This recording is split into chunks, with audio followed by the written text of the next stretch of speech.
Hello, and welcome to The Complete History of Science, Series 6, Episode 5, Aristotle, my General, Fabricius, my Guide. In late 1599, William Harvey decided it was time for a change. He had recently graduated from the University of Cambridge, earning his BA after the customary 4 years, and had stayed on to pursue further study in medicine. However, after becoming dissatisfied with the relatively basic medical curriculum at Cambridge, he decided to leave for the continent. While Cambridge was an established university, its medical course paled in comparison to those in Europe. This wasn't simply a matter of prestige, but also a matter of pragmatism. Medical study at Cambridge was bookish, divorced from real experience. Harvey's college, Gonville and Caius, was well stocked with the latest editions of Galen, many of which were translations made by John Caius, the founder of the college. A diligent scholar, Harvey doubtless spent hours reading widely, but eventually recognized that to excel, he needed practical experience of medicine beyond university. Harvey was smart, ambitious, and fortunate to have the means to embark on this venture. The oldest child from a family of 9 siblings, his father Thomas was a yeoman, a class of free-born Englishmen who worked their own land. Thomas was not content with this middling status and aimed to build a fortune. He started a courier business from his native Kent, exploiting its proximity to France and the rest of Europe. He wasn't seeking wealth for its own sake. Rather, his ambition was to raise the family in England's class system and acquire the rank of gentleman. While most of Thomas's sons were expected to work and contribute to the success of the family business, William was pardoned on account of his obvious intellect. Thomas, who had 6 sons to spare, was happy for his eldest to pursue a career in medicine. And when William decided to leave for the continent, Thomas provided the necessary funds. Across the English Channel, there were many universities with a good reputation for teaching medicine. The younger Harvey could have chosen Paris, Bologna, or Marseille. But at the end of the 16th century, one institution undoubtedly loomed larger than the rest: the University of Padua. All the great anatomists of the period, Vesalius, Colombo, and Falloppio, had held chairs there and had become famous for their groundbreaking anatomical demonstrations performed on human cadavers. At Cambridge, Harvey likely had little to no practical experience with dissections, and the prospect of witnessing them firsthand must have been enticing. So, before the year came to an end, Harvey left England. Harvey would begin his voyage to Padua by taking a ship from Dover, but an incident at the port stalled his journey. As he was trying to board the ship, he was apprehended and detained on the authority of the governor. Harvey was outraged by this injustice, calling his captors the most base and evil people. His protests, unfortunately, were futile, as when the ship set sail, Harvey was still ashore. During the night, on its journey to France, the ship sank, and all its passengers drowned. When news of the accident reached Dover, Harvey was amazed and asked the governor why he had stopped him. The governor responded that 2 nights previously he had a vision in a dream of a Dr. Harvey and was warned that he was not to board the ship.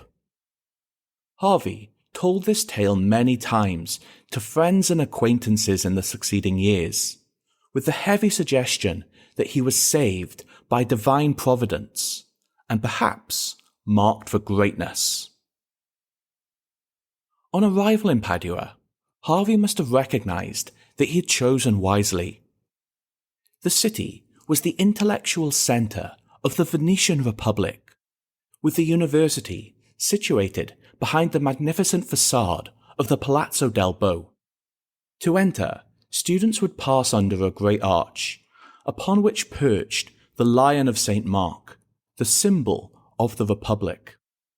The immense wealth in Padua must have been immediately obvious to Harvey, who would have seen the local noblemen parading in their rich red or blue silk mantles. Meanwhile, the ladies, with their dyed blonde hair, cooled themselves with jewel-encrusted fans and were carried in sedan chairs. Students, by contrast, wore black gowns and were placed in a strict social hierarchy which depended on the status of their families. When meeting on the pavement, it was expected that the socially inferior, like Harvey, stepped down into the street full of animal and human excrement. A lesser man may have been humbled by life in Padua, but instead Harvey thrived in his new home. The student body was diverse, and Padua's strong reputation attracted students from the Netherlands, Germany, Poland, Russia, and Spain, as well as across Italy. These groups were split along linguistic lines, and they were formally organized within the university into 22 different nations. In the autumn of 1600, Harvey won election as the councillor for the English nation. The role had several responsibilities.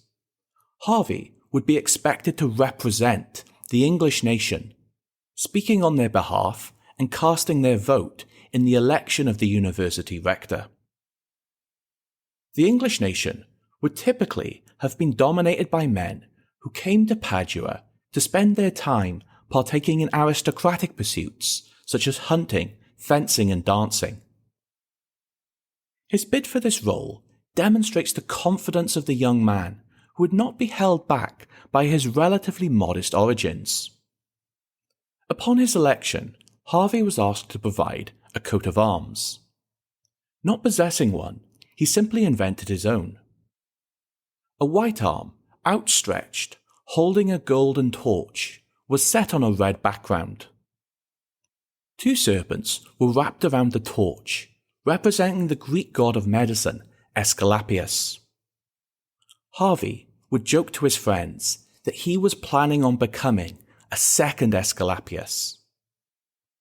The entwined serpents also recalled the coat of arms of Harvey's predecessor, John Keyes, who had also studied in Padua and used a similar symbol for the emblem of Keyes College back in Cambridge. Harvey's influences as a young physician were broad. At Padua, despite it having been the university of Vesalius and his followers, the course still emphasized the work of Aristotle and Galen. The chief professor of philosophy at Padua was Caesar Cremonini, a devotee of Aristotle, known for his flamboyant style of lecturing, employing all of the techniques of classical rhetoric. Cremonini was provocative and unafraid to attack his rivals, but he was also known as an excellent teacher who helped students understand the world through the eyes of Aristotle. Cremonini, following Aristotle, had taught that to know a thing was to know its final cause. To give an example, it would not be enough for Cremonini to know that stones fall towards the earth. Instead, he would have looked for a general rule which explained why stones fell. Following Aristotle, he would say that stones fall because they're made of earth, and it was the nature of earth to move towards the center of the universe. This explanation may or may not be compelling, but the important idea was that the particular observation was explained by a general rule. In Cremonini's philosophy, there was no use taking a detailed account of nature without explaining the rules behind it. This philosophy led Cremonini to criticize anatomy. He derided anatomy because, as he understood it, it was a collection of facts, rather than an attempt to understand the workings of the body. He said that anatomists, like Vesalius, were fools, as all they did was collect trivia. For Cremonini, any study of nature must be placed within a broader philosophical system. Harvey, in attendance at Cremonini's lectures, would be deeply affected by this idea, and it would influence his work throughout the rest of his life. Nevertheless, Harvey would continue to work towards his goal of becoming a physician. The students who had studied at northern universities understood clearly the benefit of attending Padua was the practical element of the course.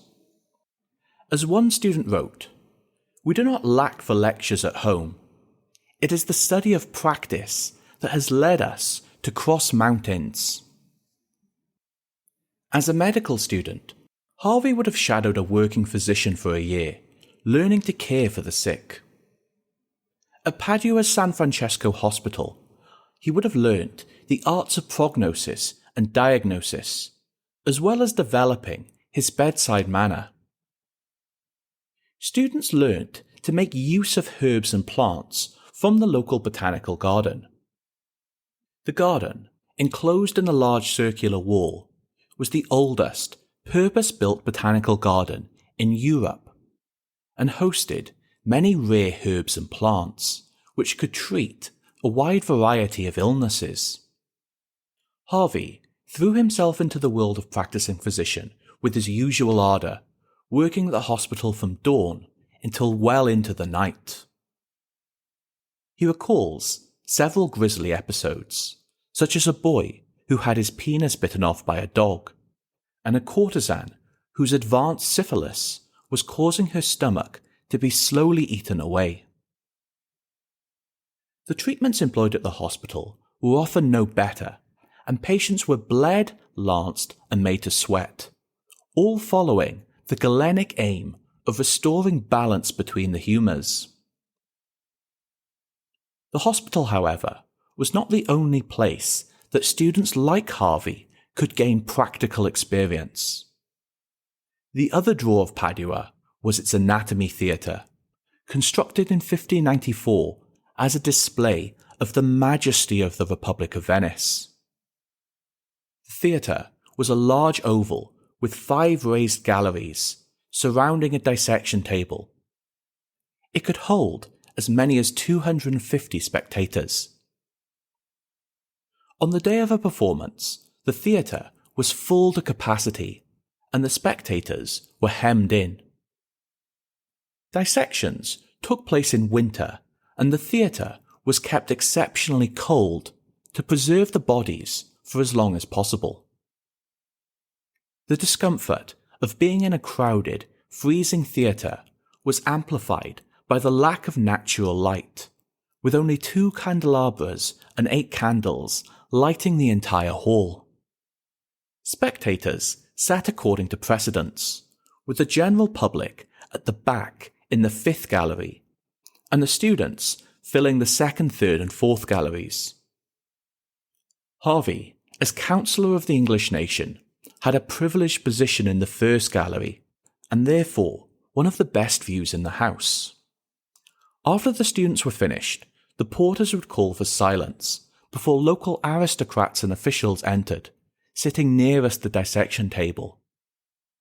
When these men settled, the head porter again demanded silence, and the sound of lutes filled the auditorium. The last man to enter the theatre was the lecturer, Hieronymous Fabricius ab Aquapendente. Announced by the porter and flanked by 2 assistants, Fabricius, dressed in fine purple robes, and carried a great gold chain. Next, a corpse, usually of a convicted criminal, was raised through the floor from the chamber below. The body was usually cut prior to the performance to save time.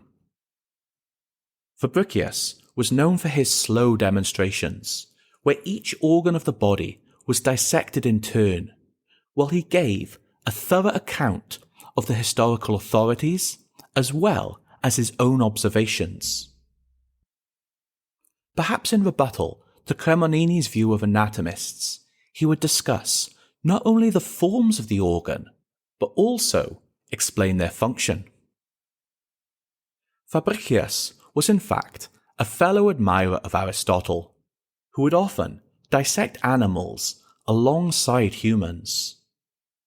He might in one lecture remove the eye from his human cadaver before comparing it to a bull, an ox, or a bird, in an attempt to build up a complete account of how animals see. Like Aristotle, his aim was to discover the organ's universal purpose, with the ultimate goal to understand how animals functioned. Fabricius was not always a popular lecturer, and his demonstrations may have dragged on for 3, 4, or 5 hours before returning for more of the same the next day.